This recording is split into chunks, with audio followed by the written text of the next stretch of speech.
अगर आप अच्छा पैसा कमाना चाहते हैं, पढ़ाई करने के बाद अच्छी नौकरी चाहते हैं और चाहते हैं कि विदेश जाया जाए, तो यह खबर आप ही के लिए है। यह मामला उत्तर प्रदेश के गाजियाबाद का है, जहां कोई फर्जी क्लिनिक या फर्जी स्कूल नहीं चल रहा था, बल्कि पूरा का पूरा फर्जी दूतावास की संचालित हो रहा था। यहां एक शख्स लोगों को विदेश भेजने के नाम पर फर्जीवाड़ा कर रहा था, जिसका खुलासा उत्तर प्रदेश एसटीएफ ने किया। लेकिन जब टीम वहां जांच पड़ताल करने, छानबीन करने पहुंची तो हैरान रह गई, क्योंकि यह शख्स लोगों को ठगने के नाम पर ऐसे ऐसे विदेशी डॉक्यूमेंट्स बनाकर रखता था, ऐसे ऐसे विदेश भेजने की तैयारी करवाता था, जो इस दुनिया में है ही नहीं। आखिर कैसे इस ठग का भंडाफोड़ हुआ, इस रिपोर्ट में देख लीजिए। तारीख 22 जुलाई, जगह गाजियाबाद यूपी, वक्त रात 10 बजे। खुलासा फर्जी दूतावास।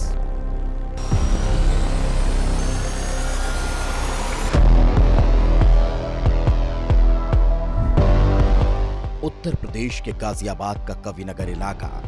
रात के 10 बज चुके थे, तभी एसटीएफ की गाड़ियां एक मकान के बाहर रुकती हैं। अचानक टीम उस मकान में दाखिल होती है और खुलासा होता है एक ऐसी साजिश का जिसने पूरे यूपी में हड़कंप मचा दिया, क्योंकि यहाँ चल रहा था देश की सुरक्षा से खिलवाड़। यहाँ चल रहा था लोगों को ठगने का कारोबार।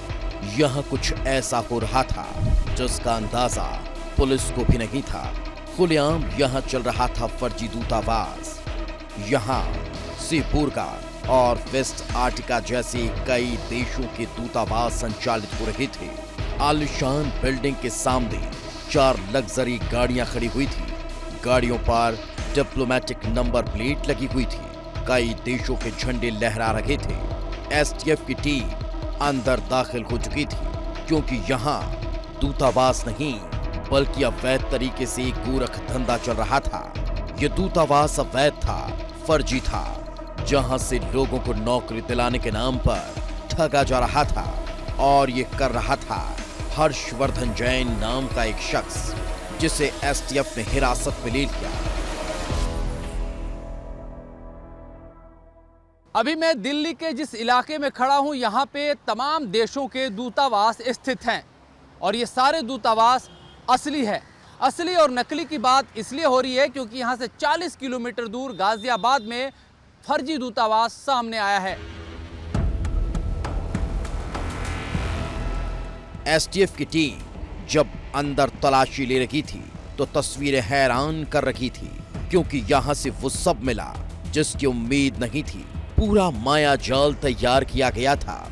यहाँ वो हर चीज मिली जो एक दूतावास में होती है, और ये सब फर्जी तरीके से तैयार किया गया था। अधिकारियों की आंखें चौंधिया रही थी। यकीन नहीं हो पा रहा था कि हर्षवर्धन जैन नाम का ये शख्स इतने शातिर तरीके से लोगों को ठगने का काम कर रहा था। माइक्रोनेशियन देशों के 12 डिप्लोमेटिक पासपोर्ट, विदेश मंत्रालय की मोहर लगे कटरचित दस्तावेज, 2 फर्जी पैन कार्ड, कई देशों और कंपनियों की 34 मोहरें मिली हैं। टीम जैसे कि आगे बढ़ती है, नोटों की गड्डियां देखकर अधिकारी भी हैरान रह गए। करीब 44,70,000 रुपये नकद मिले। 500 के नोट की गड्डियां, 200 रुपये के नोट की गड्डियों के साथ कई देशों की विदेशी मुद्रा भी हासिल हुई। हर्षवर्धन जैन के पास करीब 18 डिप्लोमेटिक नंबर प्लेट भी बरामद हुई है। ये वो नंबर प्लेट हैं जिनका इस्तेमाल समय समय पर लोगों को धोखा देने के लिए, उन्हें अपने जाल में फंसाने के लिए होता था।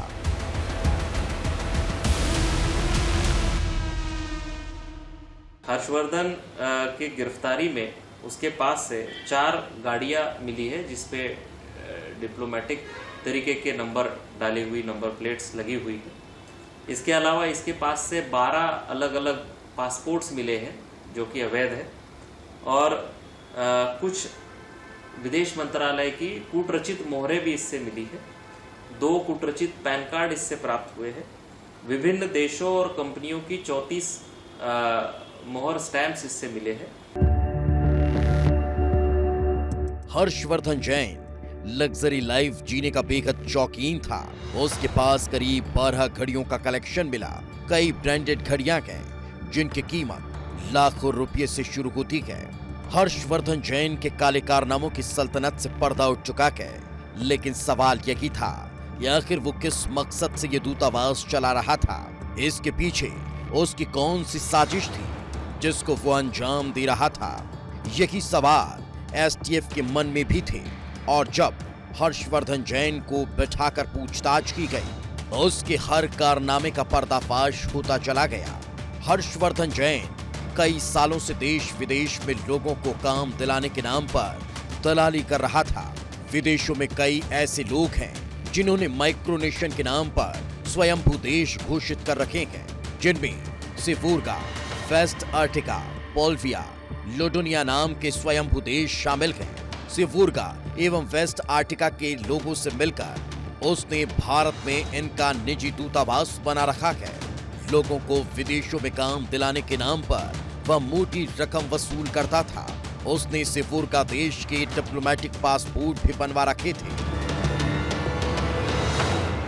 हर्षवर्धन KB 35 कविनगर में एक किराए के मकान में अवैध दूतावास चला रहा था, और ये अपने आप को वेस्ट आर्टिका, सबोरगा, पोल्विया, लोडोनिया और इसके अलावा अन्य भी कई देशों का एम्बेसडर बताकर लोगों से बात करता था।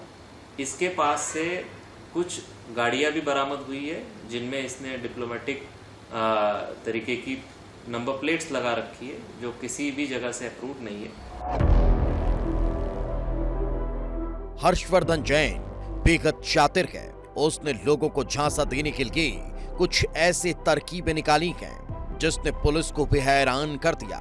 जब उसके सोशल मीडिया अकाउंट्स चेक किए गए तो फेसबुक पर भारत के राष्ट्रपति और प्रधानमंत्री समेत कई देशों के जाने माने लोगों के साथ फोटो पोस्ट किए गए। कोई भी इन फोटो को देखकर झांसे में आ जाता था, लेकिन ये फोटो असली नहीं बल्कि एडिट कर तैयार किए गए। इसी तरह के कुछ फोटो उसने अपने दफ्तर में भी लगा रखे थे। मकान में उसके ससुर आनंद जैन, ईश्वर सिंह और घरेलू सहायक हेमंत कुमार राजवंशी भी मिले। ईश्वर और हेमंत को एसटीएफ ने गवाह बनाया।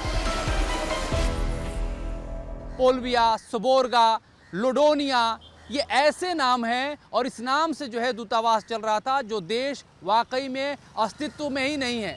आपको इनमें से कोई काल्पनिक देश मिलेगा तो कोई इटली के किसी मोहल्ले का नाम मिलेगा, लेकिन इसके चक्कर में कई सारे बड़े लोग फंसे हैं। हर्षवर्धन पहले भी चंद्रास्वामी और इंटरनेशनल आर्म्स डीलर अदनान खगोशी के संपर्क में रहा। 2011 में उसके पास से एक सैटेलाइट फोन भी बरामद किया गया था। इस मामले में गाजियाबाद के ही कविनगर थाने में एफआईआर दर्ज हुई। फर्जी दूतावास चलाने वाला शातिर हर्षवर्धन अब एसटीएफ के शिकंजे में है, लेकिन अभी कई सवाल खड़े होते हैं जिनका जवाब जानना जरूरी है। क्या हर्षवर्धन का किसी अंतर्राष्ट्रीय गिरोह से कनेक्शन है? क्या वो देश के दुश्मनों के साथ मिलकर काम कर रहा था? क्या वो राष्ट्रीय सुरक्षा में सेंध लगा रहा था? साथ ही उसने अब तक कितने लोगों के साथ धोखाधड़ी की है, और इसके इस गिरोह में कौन कौन शामिल है? क्योंकि ये मामला देश की सुरक्षा और देश के लोगों से जुड़ा है। ब्यूरो रिपोर्ट, विस्तार न्यूज।